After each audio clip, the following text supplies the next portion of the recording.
สวัสดีครับเช้าวันอาทิตย์วันนี้นะครับจะพาเพื่อนๆไปกินก๋วยเตี๋ยว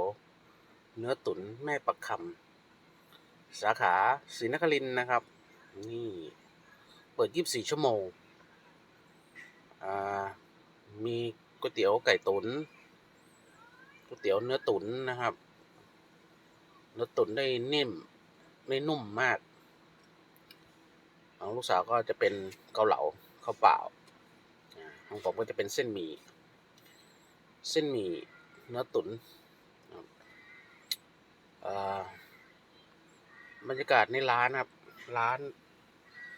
กว้างโปร่งที่จอดหน้าร้านวันอาทิตย์หน้าถนนได้แล้วก็ขึ้นมาบนฟุตบาทได้นะครับอ่ากินเสร็จแล้วเราก็จะมุ่งหน้าไปศาลหลักเมือง